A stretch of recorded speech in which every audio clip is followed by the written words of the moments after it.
2 Timóteo capítulo 2, versículo 15.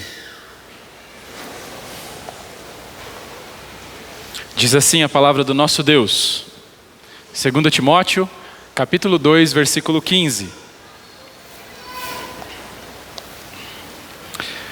Procure apresentar-se a Deus aprovado, como obreiro que não tem do que se envergonhar, que maneja bem a palavra da verdade. Vamos orar? Nosso Deus, direciona o nosso tempo de estudos aqui nessa noite. Fale conosco através da sua palavra, nos desafie através dela. Porque é em nome de Jesus que nós oramos. Amém. Irmãos, todos os anos, no segundo domingo de dezembro, nós comemoramos o Dia da Bíblia.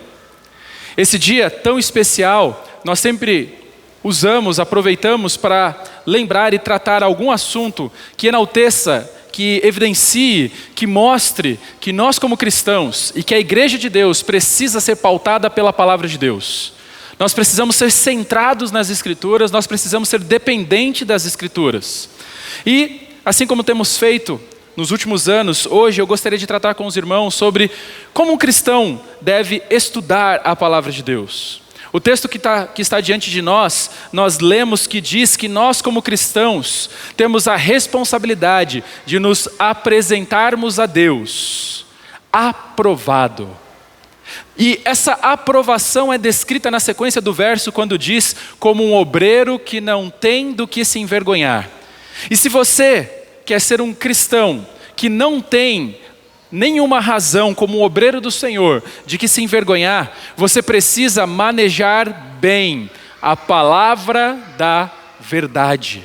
Nós precisamos saber manusear esse livro adequadamente, porque não fazer isso e afirmar ser um cristão, conforme nós lemos aqui, é uma vergonha, é um motivo de envergonhar-se. Nós precisamos ter a mínima noção do que é a Escritura, do que ela se trata, do que e como estudá-la, para podermos então aplicá-la às nossas vidas. Eu gostaria de começar nosso estudo nessa noite fazendo a leitura de um trecho, de uma ilustração que eu encontrei num livro que diz assim: a Bíblia é como um palácio magnífico feito de pedras orientais preciosas e com 66 quartos. Então a ideia é, a Bíblia é um palácio com 66 quartos. Cada um desses quartos é diferente e perfeito em sua beleza individual.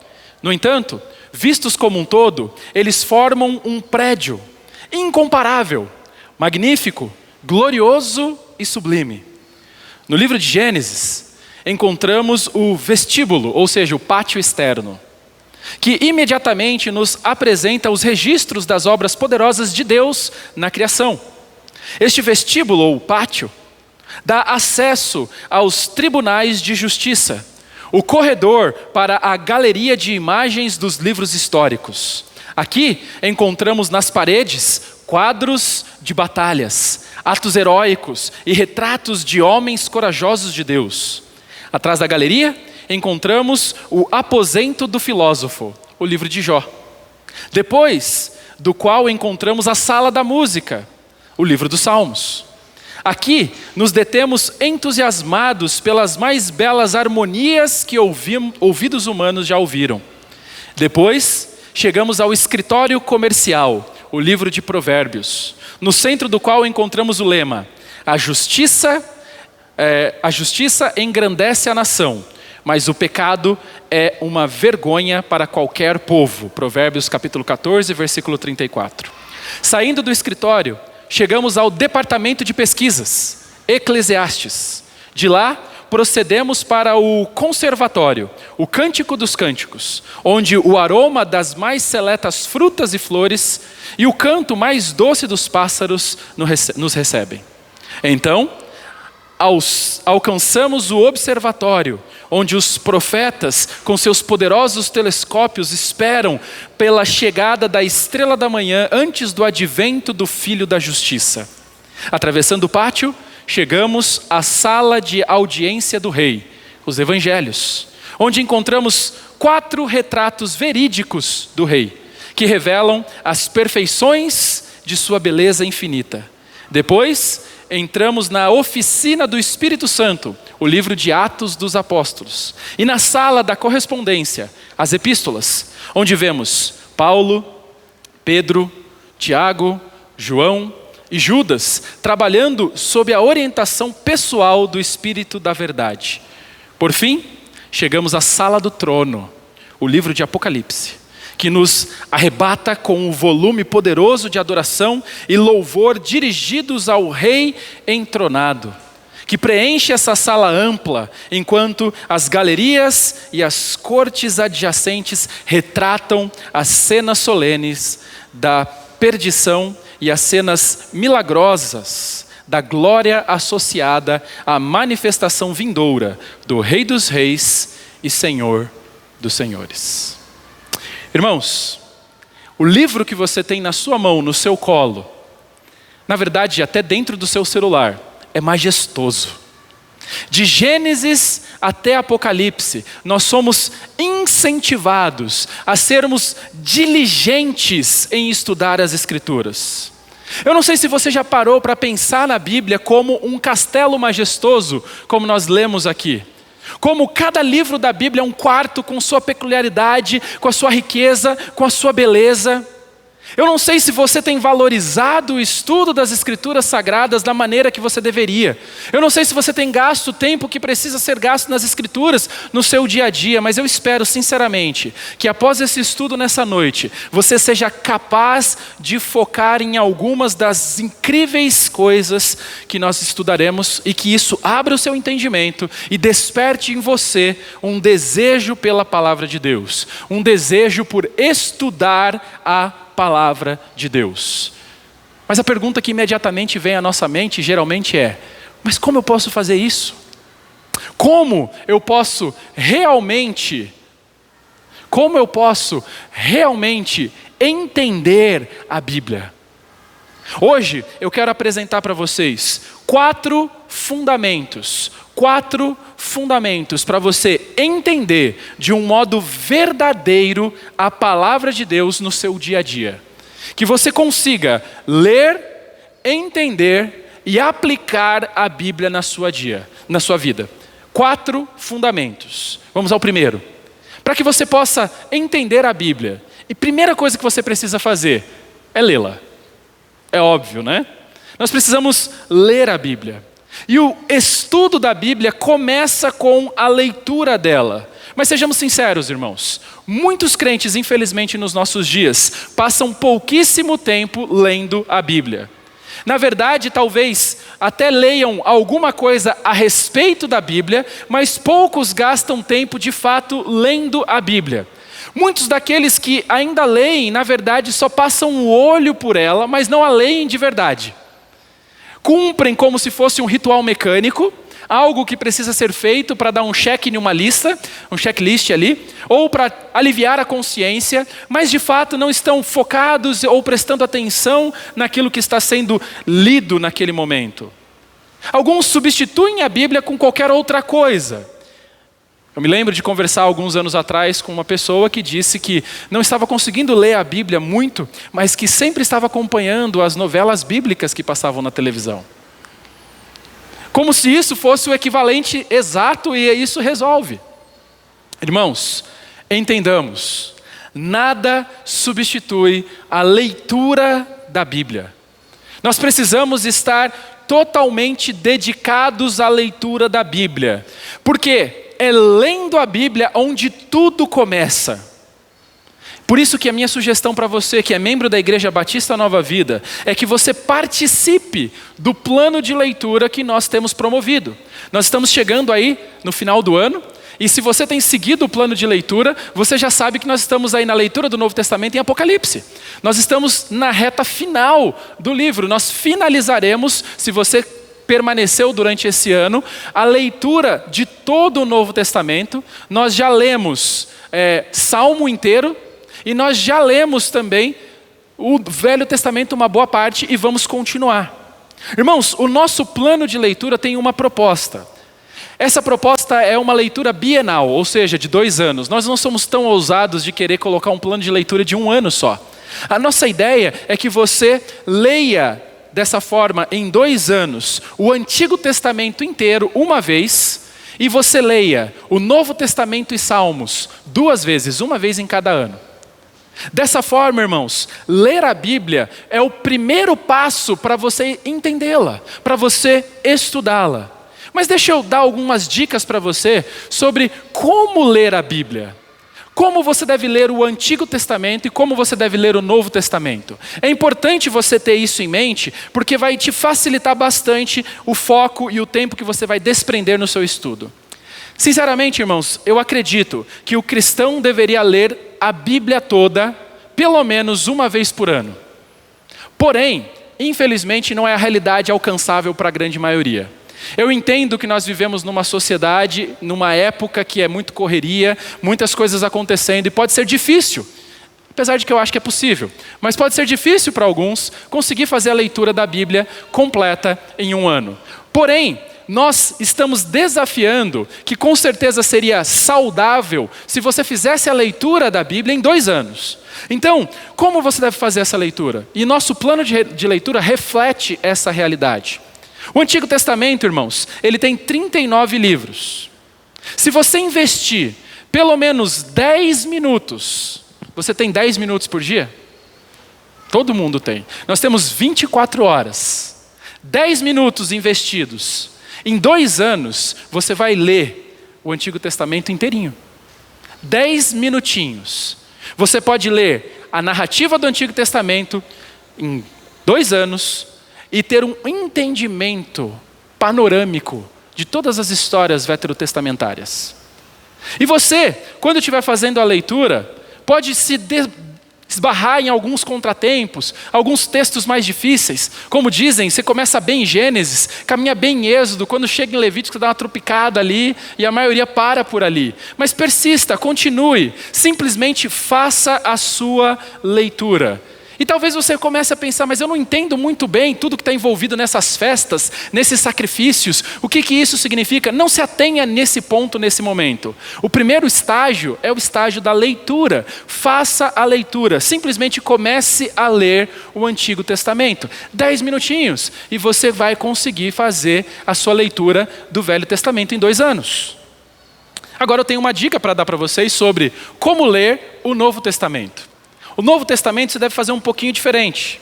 Se no seu plano de leitura, você foca numa leitura corrida de 10 minutinhos para o Velho Testamento, eu creio que o Novo Testamento deve ser uma prioridade um pouco maior, o Novo Testamento para o cristão. Eu creio que nós devemos dar um foco um pouco maior na nossa leitura, por isso que no nosso plano, a gente vai ler 2 vezes o Novo Testamento, mostrando que a gente precisa entender melhor o Novo Testamento. Por quê? Eu creio que seja bíblico isso, quando em Colossenses capítulo 1, versículo 25 e 26, Paulo diz assim, dela me tornei ministro de acordo com a responsabilidade por Deus a mim atribuída de apresentar-lhes plenamente a palavra de Deus. O mistério que esteve oculto durante épocas e gerações, mas que agora foi manifesta aos santos. Percebe ali, o que Paulo vai dizer depois? Fui chamado, a parte que está destacada, fui chamado por Deus para dar-lhe o mistério que tem estado oculto. O que Paulo está dizendo com isso, irmãos? Ele está dizendo que o mistério que estava oculto é o Antigo Testamento. E que o Novo Testamento, que ele estava escrevendo e os outros apóstolos, ele estava fazendo o quê? Explicando esse mistério que estava oculto. Então, se você quer entender o Velho Testamento, aonde você vai encontrar as explicações? No Novo Testamento. Então, deve ser um foco, porque a essência da revelação do Velho Testamento é encontrada no Novo Testamento. Por isso que o nosso foco principal deve ser nesse plano, nessa leitura, nesse foco neotestamentário. Porque a mensagem do Novo Testamento é o ápice da revelação.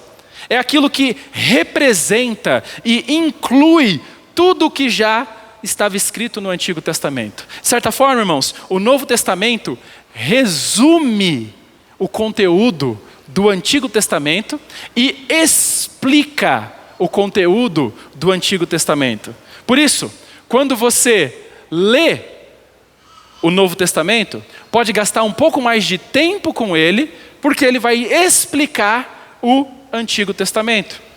Por isso, irmãos, que nós, no nosso plano de leitura, fazemos isso. Nós lemos no nosso plano de 2 anos, 2 vezes o Novo Testamento e 1 vez o Antigo Testamento.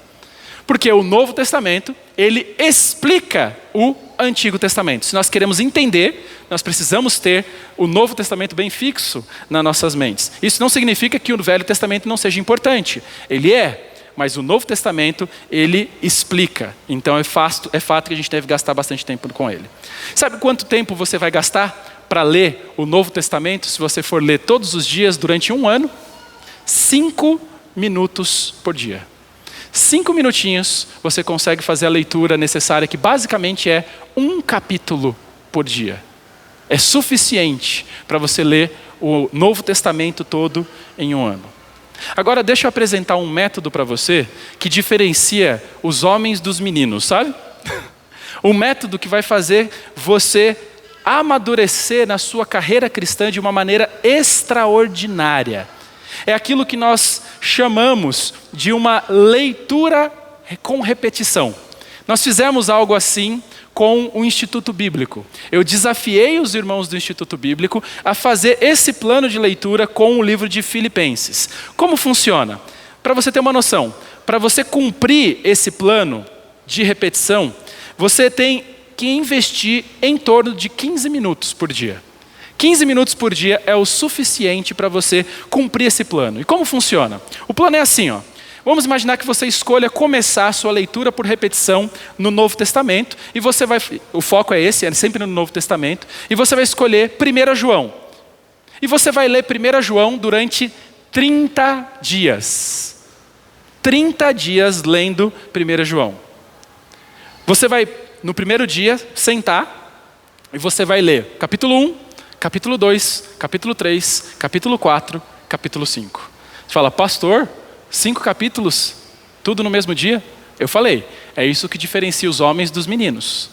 É isso que vai fazer você, de fato, crescer espiritualmente. E, acredite ou não, você vai demorar em torno de 15 a 20 minutos para fazer isso, tá bom? De 15 a 20 minutos para você fazer a leitura de 1 João como um todo.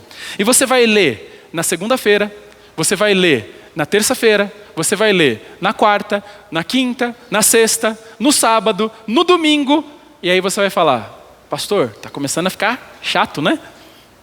Eu já sei, já li isso aqui, agora eu vou ler de novo. Continue para você ver.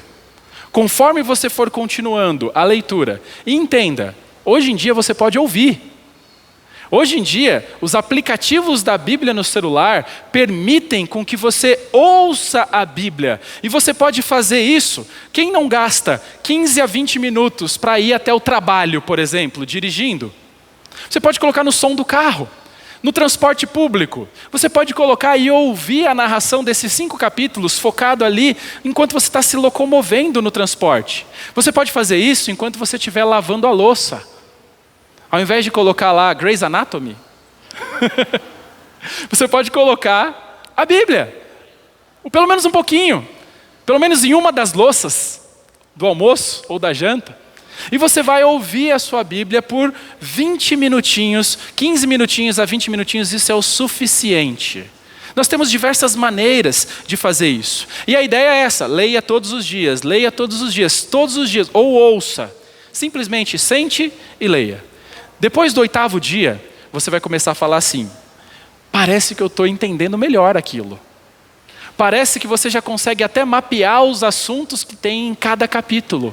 Por quê? Porque você está lendo todos os dias a mesma coisa. E se você insistir e continuar fazendo essa mesma coisa, no final dos 30 dias, você vai adquirir uma compreensão de 1 João que você não tem noção da profundidade que você vai ter de compreensão das Escrituras.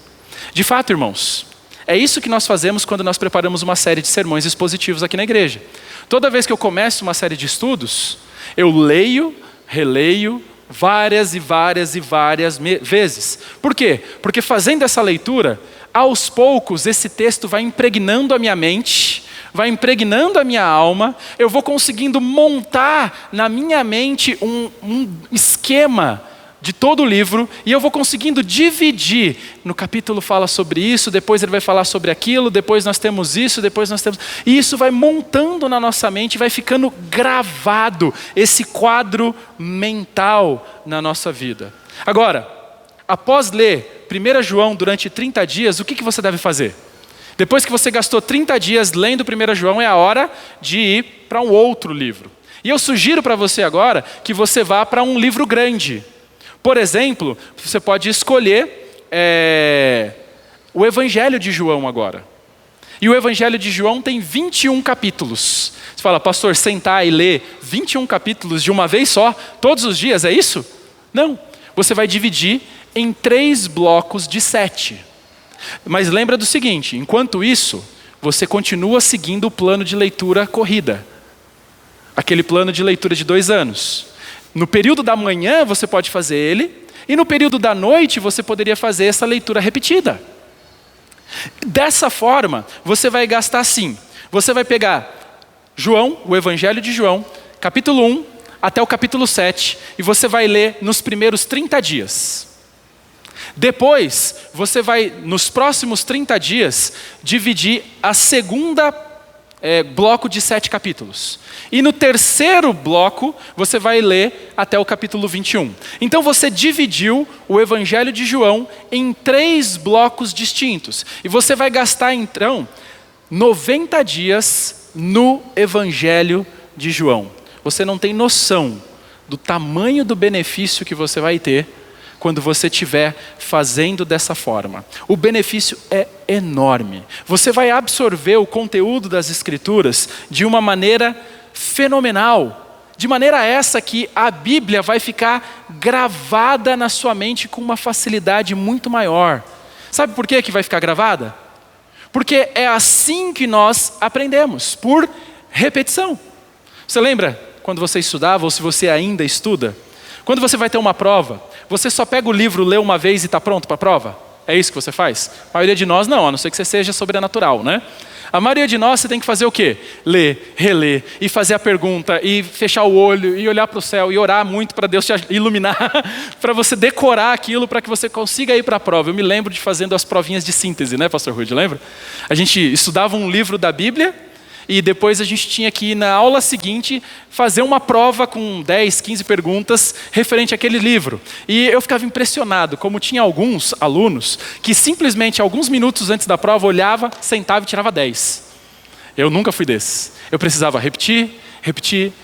A diferença era, terminava a prova, esses que leram, fizeram a prova e tiraram 10, eles não lembravam mais de nada. Eu ainda lembrava. Por quê? Por causa da repetição. A repetição vai fazendo com que esse conteúdo vá ficando na nossa mente. E se você fizer dessa forma, você vai ser impregnado pelas Escrituras. A palavra de Deus vai ficar fixa na sua mente. E você fala, e agora, pastor? Eu já li o Evangelho de João, 21 capítulos. Eu já li a carta de João, a primeira carta, tem 5 capítulos. O que eu faço agora? Bom, a ideia é, depois de você gastar tempo com um livro grande, como foi o Evangelho de João, escolha uma carta pequena de novo. Então, provavelmente agora, Filipenses, 5 capítulos de novo. Depois você pode ir para um outro livro grande. Você pode ir para o Evangelho de Mateus. Depois que você for para Mateus, você pode escolher uma carta pequena, vai para Colossenses. Aí depois que você leu Colossenses, vai para uma carta grande. Procura Atos, por exemplo. A ideia é, reveze entre um livro curto, um livro pequeno, um livro longo, perdão. Um livro pequeno ou um livro grande. E dessa forma, irmãos, você vai ler a Bíblia de uma maneira revolucionária, como eu falei para você. Vai diferenciar, vai transformar a sua vida espiritual. Mas talvez você esteja pensando, né? Mas pastor, quanto tempo eu vou demorar para ler o Novo Testamento inteiro nesse modelo, né? Sabe quanto tempo? 2 anos e meio. É muita coisa? No final de 2 anos e meio, você vai ter lido, nesse sistema de 30 dias de repetição, todo o Evangelho. E os benefícios disso são incalculáveis. Quer que eu te mostre? Se eu perguntar para você, o que você leu no seu tempo devocional ontem, talvez você até consiga responder. Mas se eu perguntar para você, o que você leu há 3 dias atrás? Ah, pastor, aí o bicho pega, né? Se você estivesse lendo 1 João todos os dias nesse sistema, certamente você saberia o que você leu. Certamente, se eu perguntasse algo que Deus falou no seu coração durante essa leitura, você poderia aplicar alguma coisa. Porque cada dia a palavra de Deus ia estar se renovando na sua mente. Você precisa ler, irmãos, as Escrituras. E por que não lê-la de forma repetitiva? Talvez você diga, mas pastor, eu não tenho tempo de fazer esses 2 modos de leitura. Ou eu faço um, que é o plano de leitura corrido, ou eu faço o modo de leitura repetitivo. Olha, pode ser que seja verdade. Eu duvido muito que você não tenha 15 minutos de manhã, 15 a 20 minutos de manhã, 15 a 20 minutos à noite. Raramente a gente vai encontrar alguém que não tenha. Provavelmente você não queira, aí é outra história. Mas tempo você tem, dá para fazer. Mas vamos imaginar que você é o Július. Você só entra em casa para dormir, você tem 2 empregos, você tem que trabalhar muito. O que você faz? Tem que escolher um ou outro. Escolha leitura por repetição. Escolha leitura por repetição. Porque isso é o que vai te dar substância.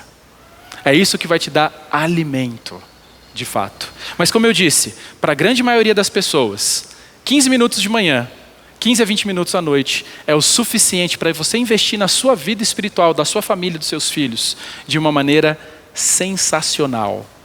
Irmãos, o primeiro passo para o estudo da Bíblia é a leitura. E a leitura da Bíblia responde a essa pergunta: o que a Bíblia diz? E para nós descobrirmos o que a Bíblia diz, nós precisamos estudá-la, nós precisamos lê-la. O primeiro fundamento, então, de como estudar a Bíblia é leia. Qual que é o segundo fundamento, irmãos, para nós estudarmos a Bíblia? É interpretá-la. Nós precisamos interpretar a Bíblia. Existem pessoas que cometem o grande erro de ler a Bíblia, eles não interpretam a Bíblia e eles pulam imediatamente para as aplicações. A pessoa já começa a dizer, esse versículo diz isso aqui para mim. Elas leem e elas passam diretamente aplicando, sem interpretar. É um risco muito grande a pessoa fazer isso. Você pode aplicar algo que o texto nunca quis dizer. O nosso primeiro fundamento é ler a Bíblia. Mas ler a Bíblia vai falar para nós o que a Bíblia diz. O segundo fundamento para interpretarmos a Bíblia é responder à pergunta: o que a Bíblia quer dizer com aquilo que diz? Entendeu? É isso que é a interpretação. O que a Bíblia quer dizer com aquilo que ela diz. Para responder essa pergunta, nós precisamos interpretar a Bíblia. Nós não podemos tomar a Bíblia como um comprimido. Você precisa digerir, é um alimento. Ela precisa ser interpretada. Nós não podemos simplesmente dizer assim, no meu tempo devocional, eu li e eu decidi que a Bíblia diz isso para mim hoje, é isso que eu devo fazer. Muitas pessoas agem com a Bíblia como se fosse o horóscopo do dia. Pegam lá, leem o versículo e aplicam de qualquer forma, sem contexto, sem qualquer cuidado, a sua vida. Nós precisamos interpretar a Bíblia. Você precisa saber o que ela significa. Nós encontramos uma passagem interessante em Neemias capítulo 8, irmãos. Dá para ler? Acho que dá, né? Que diz assim, Neemias capítulo 8 diz assim: quando chegou o 7º mês e os filhos de Israel já estavam morando nas suas cidades, todo o povo se reuniu como um só homem na praça, diante do portão das águas, e pediram a Esdras, o escriba, que trouxesse o livro da lei de Moisés, que o Senhor havia ordenado a Israel. Esdras, o sacerdote, trouxe a lei diante da congregação, composta por homens, mulheres, e aqui nós temos um bom indício de que crianças podem participar do culto, tá? Aqui diz assim: e todos os que eram capazes de entender o que ouviam. Crianças. Então, existe uma idade que elas já são capazes de aprender o que ouviram. Na nossa igreja nós temos determinado que 8 anos, 9 anos, a criança já consegue ficar aqui no culto. Elas são capazes de entender o que ouvem. E aí o texto continua. Era o 1º dia do 7º mês. E olha só o que aconteceu ali no versículo 3. Esdras leu o livro em voz alta, diante da praça que fica em frente do portão das águas, desde o amanhecer até o meio-dia, na presença dos homens e das mulheres e dos que podiam entender. É aqui que tudo começa, irmãos. Lendo a Bíblia. Se você quer entender a Bíblia, a primeira coisa é leia a Bíblia. Agora, continuando no versículo 3, na terceira parte do versículo, diz assim: e todo o povo tinha os ouvidos atentos ao livro da lei. O segundo passo é o quê? Atenção para a Bíblia. Esse povo ouvia com atenção o que Esdras estava lendo. Agora, olha só o que o versículo 5 e 6 diz. Esdras abriu o livro à vista de todo o povo, porque se encontrava num lugar mais elevado do que todo o povo. Quando abriu o livro, todo o povo se pôs em pé. Esdras louvou o Senhor, o grande Deus, e todo o povo, levantando as mãos, respondeu amém, amém. Inclinaram-se e adoraram o Senhor com o rosto em terra. Olha a reação da Bíblia quando ela é corretamente falada, ensinada, e quando ela é corretamente ouvida. Há uma reação aqui de adoração.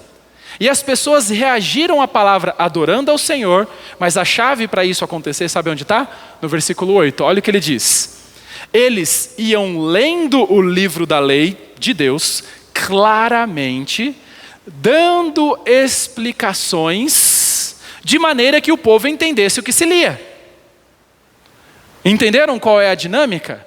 Você lê a Bíblia e tem que explicar a Bíblia. Você entende o que ele diz aqui? O que ele está propondo para nós é exatamente isso. É basicamente, irmãos, o que Paulo fala para Timóteo em 1 Timóteo capítulo 4, versículo 13. Olha o que ele diz para Timóteo fazer. Até a minha chegada, Paulo planejava visitar Timóteo, ele fala: dedique-se à leitura pública das Escrituras, à exortação e ao ensino. O que ele está querendo dizer aqui, irmãos?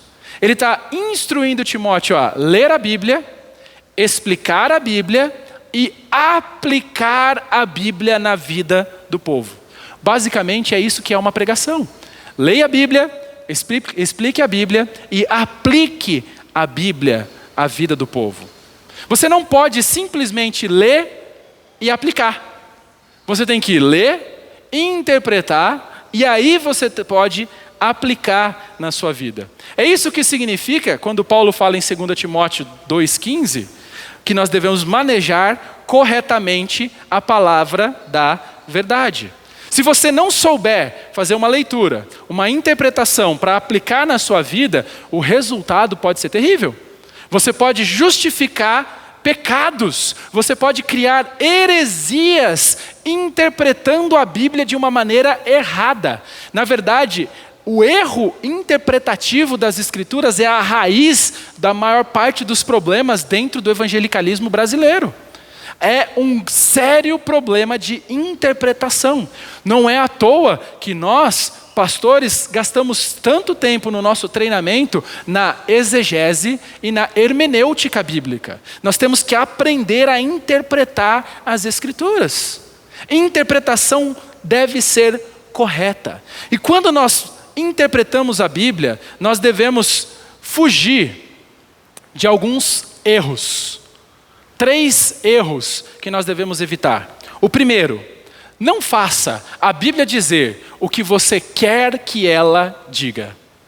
Você ora: Senhor, me mostre a sua vontade. Será que eu devo namorar ou não com aquela pessoa? E você vai ler a Bíblia e fala: Deus, o texto qualquer um, você fala: olha, Paulo orou e Deus abriu a porta para ele. A resposta é sim. Não faça isso. Infelizmente, muitos crentes agem com esse misticismo. Muitos crentes usam a Bíblia como um horóscopo. Muitos crentes usam a Bíblia como uma bola de cristal. A Bíblia não é para ser lida dessa forma. Não faça a Bíblia dizer o que você quer que ela diga. Ela deve ser a autoridade, mesmo quando ela questiona aquilo que você acredita. Quando ela questiona e quebra os seus castelinhos de areia que você construiu. Aquele plano perfeito que você tinha e Deus vai lá e mostra na sua palavra que era completamente diferente. Nesses momentos, a Bíblia tem que prevalecer. Tenha cuidado para não interpretar a Bíblia a custo do seu significado real. Não permita que a Bíblia diga algo que você quer que ela diga. Segundo lugar, evite interpretações superficiais. Ou seja, quando você estiver estudando a Bíblia para descobrir o que ela diz, não seja superficial. Algumas pessoas dizem assim, leem um versículo e você pergunta para ela, o que esse versículo diz? E essa pessoa diz assim, esse versículo diz para mim, não importa o que ele diz para você. O que importa é o que ele diz. O que você entende que ele diz só vai ter importância se estiver corroborando, caminhando ao lado do qual era a intenção do autor ao escrever. Infelizmente, irmãos, muitos estudos bíblicos que acontecem, sabe, grupos pequenos, é algo que eu gosto bastante. É algo que eu acho que é muito importante para uma vida de igreja. Muitas igrejas têm grupos pequenos que se reúnem durante a semana nas casas. É muito bom.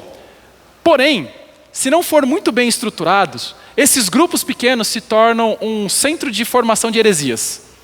Porque eles leem um versículo e aí começa a falar, então, eu acho que Paulo, na minha opinião, Pedro, e o que eu acho, ou a minha opinião, não importa. E as pessoas começam a fundamentar doutrinas, e eu já vi igrejas que racharam, porque nos grupos pequenos era um celeiro de heresias teológicas. Nós precisamos sim ter discussões teológicas, mas alguém tem que ter estudado o texto. Alguém tem que saber o que o texto significava para poder aplicar a passagem da maneira correta. Para depois aí sim, discutir as implicações daquele texto baseado no que o texto significa. O terceiro cuidado que nós precisamos ter na interpretação da Bíblia, irmãos, é o de não espiritualizar. E aqui vem a clássica história, né? Você lembra lá? Davi, ele vai lutar contra o gigante Golias e ele pega 5 pedrinhas, né? E aí você fala, o que significam essas 5 pedras? Aí vem as maiores loucuras. As pessoas dizem, não, significa maravilhoso conselheiro, Deus forte, Pai da eternidade e príncipe da paz. Cada pedrinha, 5 nomes de Deus. Que lindo, né? Aonde você tem isso na Bíblia falando que é isso que significava 5 pedras? Por que Davi levou 5 pedras? Ele levou 5 pedras porque ele pegou 5 pedras. Só isso. E as pessoas começam a querer espiritualizar. E sabe, irmãos, espiritualizar é fácil. É bonito, arranca lágrimas. É gostoso, a gente gosta dessas espiritualizações. Muitas pessoas fazem muito isso quando leem o Antigo Testamento. Principalmente quando você vê José sendo injustiçado, lançado na cova lá, lançado na prisão. E você fala, eu sou José. A gente sempre é José, né? A gente sempre é Daniel. A gente nunca é Herodes. A gente nunca é o rei do Egito, né? A gente sempre é o bonzinho da história. Deus sempre nos coloca nessa função, parece, quando a gente está lendo. Mas não espiritualize as Escrituras. A Bíblia não é um conto de fadas. A Bíblia é a palavra da verdade. Você precisa lê-la e interpretá-la de maneira correta para não criar maluquices. Muitas vezes se cria maluquices por falta de interpretação e excesso de espiritualização da Bíblia. Por isso você precisa entender o significado correto. Irmãos, a fim de interpretar corretamente a Bíblia, nós temos que preencher algumas lacunas. Nós precisamos preencher algumas lacunas para poder entender o que a Bíblia diz. Pelo menos 4 lacunas. A primeira lacuna que você precisa preencher para que você possa entender a Bíblia é a diferença linguística. Nós falamos malemar português, né? Mas a Bíblia ela foi escrita no seu original em hebraico, em grego e alguns poucos trechos em aramaico, que o aramaico é bem semelhante ao hebraico. Se você não estudou num seminário como nós, no seminário nós somos treinados nas línguas originais. Nós passamos pelo menos 2 anos estudando o grego e, depende do seminário, né? No meu curso de bacharel eu não tive hebraico, mas na pós-graduação eu tive. Mas nós gastamos muitos anos estudando hebraico. Mas nós precisamos derrubar essa barreira do idioma para que nós sejamos capazes de entender e compreender a Bíblia de uma maneira adequada. Deixa eu mostrar para você só um exemplo. Olha o que Paulo diz em 1 Coríntios 4:1. O apóstolo Paulo diz aqui o seguinte, assim pois, importa que os homens nos considerem como ministros de Cristo e despenseiros dos mistérios de Deus. E em português, irmãos, a palavra ministro parece uma coisa importante, né? Fala, já vem pra gente ministro da justiça, já vem pra gente ministro da fazenda, né? A gente pensa que um ministro é uma posição elevada, é um termo que significa algo importante. Mas na palavra grega, para ministro, irmãos, significa um escravo de terceiro nível. É isso que é um ministro no grego. É um escravo de terceiro nível numa embarcação, num navio.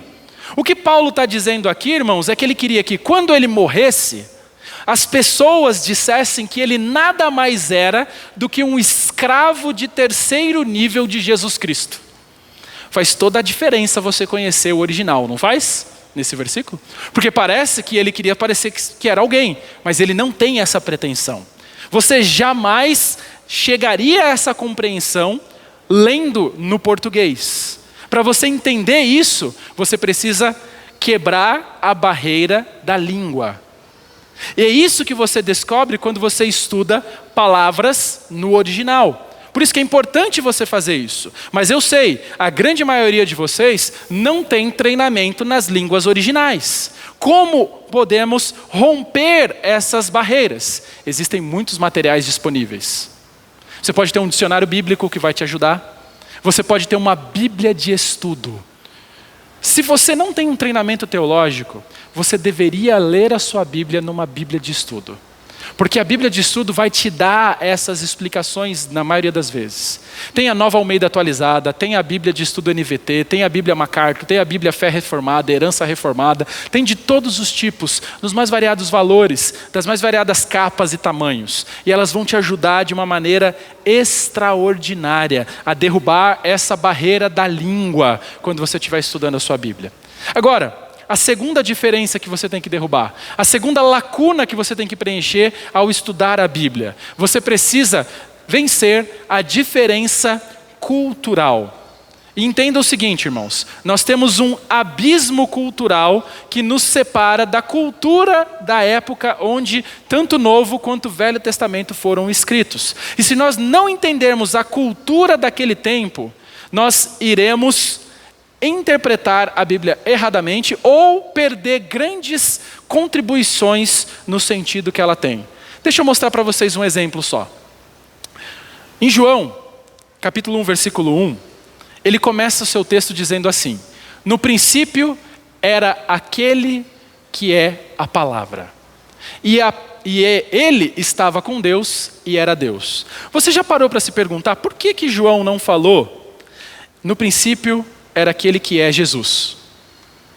Já parou para se perguntar? Por que ele usou isso? Irmãos, ele usou esse termo palavra, ou logos, ou verbo em algumas versões, porque esse conceito estava bem presente na mentalidade grega e também judia.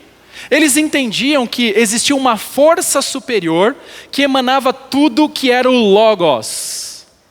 E isso remonta para a essência de superioridade e de divindade.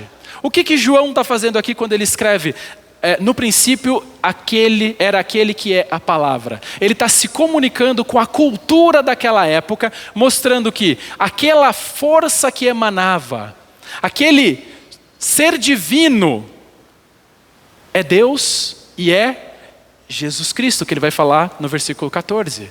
E a palavra se fez carne e habitou entre nós. Se você entende um pouquinho da cultura grega, um pouquinho da cultura judaica, você vai entender o porquê ele fez uso dessa palavra naquele momento.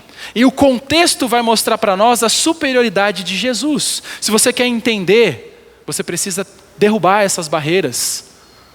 Você precisa compreender um pouquinho da cultura. Você precisa compreender um pouquinho de gnosticismo se você quer ler Colossenses. Você precisa entender um pouquinho sobre cultura judaica, se você quiser entender o que estava acontecendo na Epístola aos Gálatas. Você precisa estar envolvido um pouquinho também na cultura judaica, se você quer entender de forma significativa o Evangelho de Mateus. Entender a cultura da época é importante para nós termos uma plena compreensão das Escrituras. Por isso, uma Bíblia de estudo te ajuda também nesse aspecto.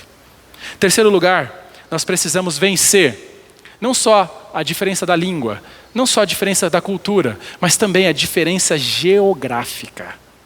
As narrativas bíblicas, irmãos, basicamente acontecem na sua maioria nas terras da Palestina. Nós precisamos ter uma compreensão da geografia do lugar, que isso vai nos ajudar a entender melhor a Bíblia. Quer que eu te ilustre um pouco? Quando Paulo escreve aos cristãos em Tessalônica, ele diz que o testemunho daqueles irmãos havia se espalhado por toda a parte. Agora, como isso pode ser possível? Como o testemunho daqueles irmãos em Tessalônica se espalhou por toda a parte em tão pouco tempo? Porque Paulo escreve a sua carta pouco tempo depois de ter saído da igreja de Tessalônica. A resposta está na geografia. Se você estudar a geografia da região, você vai descobrir que na cidade de Tessalônica passava uma rota de comércio bem no centro da cidade. Uma rota chamada de Rota Inaciana. E essa cidade, então, era a principal conexão entre a região leste e a região oeste. Tudo o que acontecia ali se espalhava rapidamente. Por quê? Era constantemente pessoas indo e vindo, caminhando e levando informações. Dessa forma, irmãos, rapidamente o testemunho dos crentes em Tessalônica foi espalhado por todos os cantos. Entende como geografia ajuda você a entender um pouco melhor as Escrituras? Por fim, irmãos, existe também a distância histórica. Quando você conhece a história por trás da passagem, essa história vai te ajudar a entender melhor aquele texto. Você lembra quando nós estudamos aqui na igreja 1 Pedro?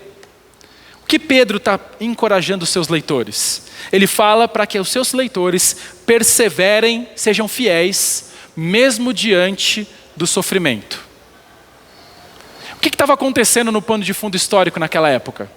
Nero havia colocado fogo em Roma e responsabilizado os cristãos de terem feito isso. Como resultado, o império começou uma perseguição sangrenta contra os cristãos. Então agora Pedro vem e encoraja os seus leitores a permanecerem fiéis. Entender o pano de fundo histórico faz toda a diferença para você ler 1 Pedro. Esse é o tipo de história que nós precisamos compreender. Esse é o tipo de pano de fundo histórico que nós precisamos esclarecer antes de ler a Bíblia. Irmãos, interpretar a Bíblia significa preencher lacunas. Então, quando você interpreta o significado das Escrituras, você preenche essas 4 lacunas mencionadas anteriormente. Mas, quais são os princípios de interpretação que você deve aplicar para ler a Bíblia? Eu vou te mostrar alguns deles.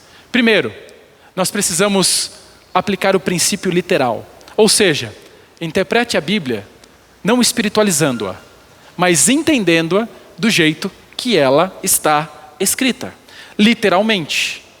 A não ser que o próprio contexto mostre que é uma paráfrase, ou uma história, ou uma analogia. O próprio texto deixa isso claro. Segundo, a Bíblia precisa ser estudada conforme ou seguindo os princípios históricos. Ou seja, o texto significa para a pessoa hoje, o que o texto significa para você hoje, tem que significar aquilo que significou para o leitor original lá no passado. Porque a carta tem um propósito. E se você interpreta um texto fora do contexto, é um pretexto. Geralmente para justificar a heresia. Em muitos casos, você precisa compreender o contexto histórico para que você possa então entender o pensamento do autor. Terceiro lugar, nós precisamos entender o princípio gramatical. Quando nós estudamos a gramática, nós analisamos a frase, nós analisamos preposições, pronomes, verbos, substantivos. Tudo isso a gente faz quando a gente está na escola. Você lembra disso? Tinha que fazer análise do texto, análise das frases lá, morfológica. Lembra? Dá até tremedeira de lembrar disso, né? O Ricardo fez até aqui. Análise sintática, análise morfológica. Você tem que fazer isso. O grande problema é que a gente erra muitas vezes em interpretar as escrituras, é que a gente não fez isso na escola muitas vezes. A gente pulou essas partes. Nós precisamos olhar de forma adequada. Por exemplo, quando a gente olha nesse texto, portanto, vão e façam discípulos de todas as nações, batizando-os, ensinando-os a obedecer a tudo o que lhes ordenei. Olhando o texto, você pensa que a ordem aqui está onde? Vão, não é verdade? Parece o imperativo está ali. Portanto, vão e façam discípulos. Mas se você olhar na construção gramatical do original, você vai perceber que, na verdade, a ordem aqui está em fazer discípulos. E enquanto você estiver indo, essa é a ideia, faça discípulos. E o que envolve fazer discípulos? Envolve batizar, ensinar a obedecer tudo o que havia ordenado. É isso que é discipulado, é ensinar as Escrituras. Mas para que você possa compreender dessa forma, você precisa ter uma compreensão gramatical. Que é um outro erro muito comum, quando as pessoas leem Mateus 18:20, que fala: onde 2 ou 3 estiverem reunidos em meu nome, eu estarei no meio deles. E imediatamente as pessoas falam assim: onde tivermos 2 ou 3 pessoas, temos uma igreja. Tem que entender o contexto. O que Mateus 18 está tratando? Jesus está ensinando a respeito do quê? Disciplina na igreja local. O que ele está dizendo é, quando uma igreja local disciplina alguém, 2 ou 3 concordam, apoiando que aquele pecado é reconhecido e é verdadeiro, então Deus está concordando com aquela igreja ao disciplinar aquele indivíduo. Perceba como é importante você fazer a interpretação gramatical correta. Precisa ler o contexto. Quarto lugar, irmãos. Quarto princípio que a gente precisa também responder é o princípio da síntese. Ou seja, se você lê um texto que parece contradizer outro texto, você precisa entender que não há contradições nas Escrituras. 2 coisas: ou você está lendo errado, ou de fato nós somos incapazes humanamente de entender o que aquele texto está dizendo. É o que nós chamamos de paradoxos. Coisas que não fazem sentido na mente humana. E temos que entender que a Bíblia é um livro sobrenatural. E nem tudo que está lá é plenamente respondível e compreensível a nós. Nós somos seres limitados, finitos, e temos que nos colocar no nosso lugar. Existem coisas que são ocultas. E Deuteronômio 29:29 diz o quê? As coisas ocultas pertencem a Deus. Não precisamos conjecturar em assuntos assim, somente aceitar. E temos que olhar no princípio da síntese. A Bíblia deve ser estudada e interpretada em síntese, à luz de outros textos. E isso nos leva ao 5º princípio. Aí finalmente você fala: pastor, olha, até agora só técnica. Quando eu vou saber o que fazer com o texto? Aí sim você aplica o princípio prático. É agora que você lê a Bíblia e depois de você ter interpretado, depois de você ter preenchido as lacunas, depois de você ter derrubado as barreiras de diferença, aí você vai e aplica a Bíblia à sua vida, fazendo uso do princípio literal, histórico, gramatical e o princípio de síntese. Aí você fala: pastor, isso é loucura. Eu não tenho condições de fazer isso. É assim que se lê a Bíblia. Não é bagunçado. Não é achando o que fala. Não é supondo. É interpretando de forma adequada. E é por isso que o crente precisa pertencer a uma igreja local. Porque na igreja, a igreja não tem, os membros não têm condições de fazer isso de uma maneira completa, mas ela escolhe líderes que sejam capazes de fazer isso e levar para elas essas lacunas preenchidas. Irmãos, o fundamento de número 3 que nós precisamos preencher é: medite sobre a Bíblia. Se você quer entender a palavra de Deus, leia a Bíblia, interprete a Bíblia e medite sobre a Bíblia. Deuteronômio capítulo 6, versículos 6 e 7 diz que todas essas palavras que hoje lhe ordeno estejam em seu coração. Ensine-as com persistência a seus filhos. Converse sobre elas quando estiver sentado em sua casa, quando estiver andando pelo caminho, quando se deitar e quando se levantar. Em outras palavras, irmãos, a palavra de Deus deve ocupar a nossa mente o tempo todo. Concordam comigo que todos os dias nós somos bombardeados com coisas anticristãs? Todos os dias nós somos bombardeados com questões que não agradam ao Senhor. Por isso, se você estiver lendo a sua Bíblia de forma repetitiva, durante 30 dias, você vai estar sendo permeado com as Escrituras. E dessa forma você vai estar meditando nela todos os dias. Em Deuteronômio capítulo 6, versículo 8, ele vai dizer assim, amarre-as como um sinal nos seus braços, prenda na sua testa. Escreva-as nos batentes das portas da sua casa e nos seus portões. Deus diz que Ele quer que sua palavra esteja em todos os lugares, irmãos. Ele continua dizendo, eu a quero na sua boca. Quando você se levanta, quando se deita, quando anda, quando se senta, eu quero na frente da sua casa, em seus portões, eu a quero nos seus braços, pendurada nos seus olhos, eu a quero em todos os lugares. Mas o inimigo não quer que a Bíblia esteja presente em todos os lugares. Está proibindo nas escolas, está proibindo nas bibliotecas, mas ele nunca vai poder proibi-la de termos ela no nosso coração. Por isso precisamos nos aprofundar, precisamos meditar nela. O quarto e último fundamento, se você quer estudar a Bíblia, não somente leia, interprete e medite, mas também ensine a Bíblia. A melhor maneira de aprender é ensinando. Na verdade, ensinar é aprender duas vezes. As coisas que de fato eu memorizei, irmãos, são as coisas que eu aprendi e depois ensinei. Por isso que é importantíssimo você ler a Bíblia com alguém, por exemplo. Isso pode te ajudar, vocês trocarem informações e desenvolvimentos e compreensões a respeito da Escritura. E a minha oração, irmãos, é que as palavras, que a palavra de Deus, que as Escrituras, elas te despertem para esse desejo de estudá-la. Para que você possa olhar para ela e estudar com profundidade. Que você entenda a importância de ler e estudar a Bíblia. E sabe o que nós vamos fazer?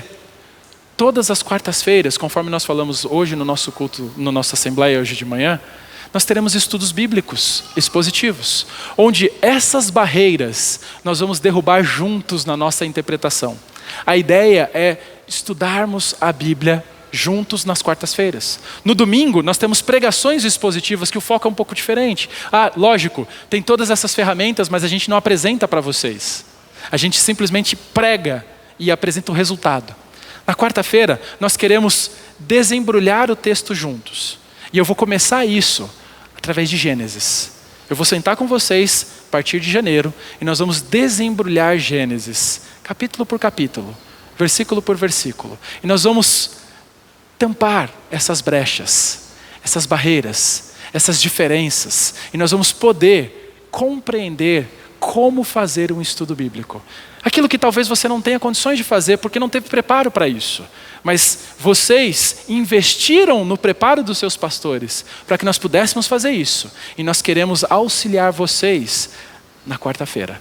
Dessa forma, você se preocupa em ler a sua Bíblia e o estudo da Bíblia a gente faz aqui, na quarta-feira juntos.